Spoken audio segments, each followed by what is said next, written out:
বিরতির পর স্বাগত। আবারও বিতর্কিত মন্তব্য করলেন সমাজবাদী পার্টির বিধায়ক আবু আজমি।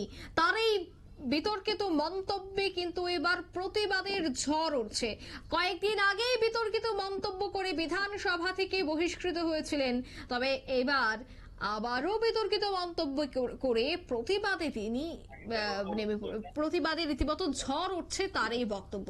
সে বিষয়ে আমি বিস্তারিত জানবো। টেলিফোন লাইনে যুক্ত হয়ে গেছে প্রতিনিধি রাজীব দত্ত। রাজীব, ঠিক কি জানতে পারছো?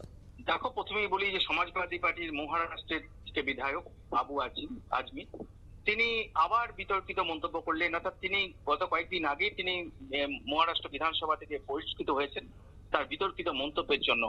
কিন্তু আবার তিনি মন্তব্য করলেন যে মন্তব্য, অর্থাৎ হোলি নিয়ে মন্তব্যটা করেছেন, যাতে যে ইউপিতে তোমার কেউ যাতে মুসলিম সম্প্রদায়ের মানুষের গায়ে রং না দেয়, এই মন্তব্য তিনি করেছেন। অর্থাৎ তিনি হঠাৎ করে এই মন্তব্য করেছেন যে অনেক সময় হয় কি হিন্দু যারা মুসলিমরা যায় তারা মূলত রং খেলে না, কিন্তু উনি তো মানে যেটা বলতে চাইছে অনেক মুসলিম রং খেলে, কিন্তু ওনার বক্তব্য হচ্ছে যে জোর করেই রং দিয়ে দেওয়া হয়, তাহলে অনিচ্ছা সত্ত্বেও রং দিয়ে দেওয়া হয়। তাই এটা দিয়ে তিনি বলেছেন যে রং দেবেন না, মুসলিমদের গায়ে রং দেবেন না, যেহেতু তারা অন্য ধর্মের লোক।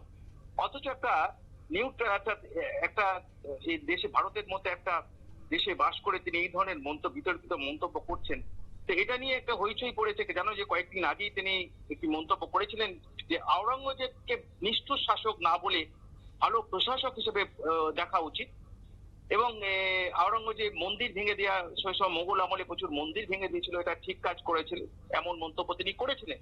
তারপরেই কিন্তু তিনি তাকে বিধানসভা থেকে, মহারাষ্ট্রের বিধানসভায় প্রতিবাদ হয় এবং স্পিকারকে নিয়ে সবাই বিধায়করা, বিভিন্ন বিজেপি এবং অন্যান্য দলের বিধায়করা, তারা এই বিধায়কের বিরুদ্ধে ব্যবস্থা নেওয়ার আবেদন করেন এবং তারপরেই কিন্তু বিধানসভা থেকে বহিষ্কার করা হয়েছে।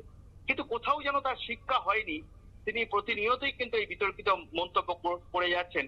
যেখানে ভারতবর্ষের মধ্যে একটা দেশ, যেখানে হোলি উৎসব একটা উৎসবে পরিণত উৎসব, সকল ধর্মের মানুষই কিন্তু হোলি খেলে, অথচ তিনি সেই জায়গায় দাঁড়িয়ে একটা মানে ধর্মীয় বিভাজন আনার চেষ্টা করছেন, যে জোর করে রং তো কোথাও যে দেয় সে তো আলাদা, সেই হিন্দু মুসলিমের ব্যাপার কেন আসছে, এই প্রশ্ন তো উঠছে। অর্থাৎ এর আগেও তিনি যে মন্তব্যটা করেছিলেন এর আগে আওরঙ্গজেবকে নিয়ে, তখন কিন্তু সমাজবাদী পার্টি থেকেও কিন্তু সতর্ক করা হয়েছিল তাকে যে এই ধরনের মন্তব্য থেকে বিরত থাকতে। কোথাও যেন সেটাকে তিনি মানে মানে শিক্ষা নেননি, তিনি পুনরায় মন্তব্য করেছেন। আমি জানি না এরপর সমাজবাদী পার্টি তার বিরুদ্ধে কোনো ব্যবস্থা নেবে কিনা, কারণ এটা মনে করা হচ্ছে যে এতে কিন্তু সাম্প্রদায়িক সম্প্রীতি নষ্ট হবে। যেখানে বহু জায়গায়, উত্তরপ্রদেশের বহু জায়গায় ধরো মসজিদকে ঢেকে দেওয়া হয়েছে, এই সমস্ত কারণেই তো, এদের জন্যই তো এরা এই মন্তব্য করছেন বলেই তো উত্তরপ্রদেশের এই জামা মসজিদ সহ বিভিন্ন মসজিদকে ত্রিপল দিয়ে ঢেকে দেওয়া হয়েছে যাতে রং না লাগে। অর্থাৎ এই সমস্ত মানুষ আছেই বলে তারা ধর্মীয় বিভাজন তৈরি করছেন। অর্থাৎ হোলি উৎসবটাকে নিয়ে তারা এমন একটা উৎসবটাকে নিয়ে এমন একটা রাজনীতি করছেন যে তার ফলে সমস্যা তৈরি হচ্ছে।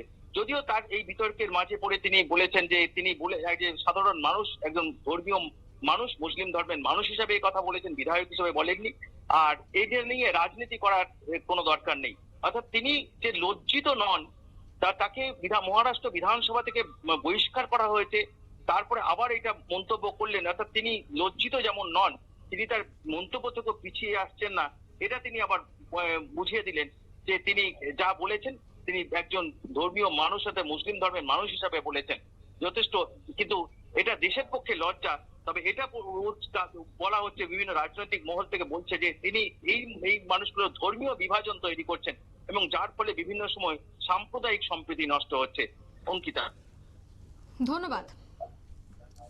অর্থাৎ এক বিতর্কিত মন্তব্য করেই কিন্তু এবার বিপদের মুখে পড়লেন এই সমাজবাদী পার্টির বিধায়ক। কয়েকদিন আগেই তিনি এক বিতর্কিত মন্তব্য করে তাকে বহিষ্কার করা হয়েছিল, আবারও ঠিক একই অভিযোগ, এবং এই পুরো ঘটনায় উৎসব মৌসুমে তার এই বক্তব্য একেবারে কিন্তু বিতর্কের ঝড় উঠতে শুরু, তাকে নিয়ে সমালোচনা এবার শুরু হয়ে গেছে। এই মুহূর্তের সংবাদ এই পর্যন্তই। আমাদের পরবর্তী নিউজ এবং আপডেট দেখার জন্য অবশ্যই চোখ রাখবেন শুধুমাত্র নিউজ ভ্যানগার্ডের পর্দায়। ধন্যবাদ।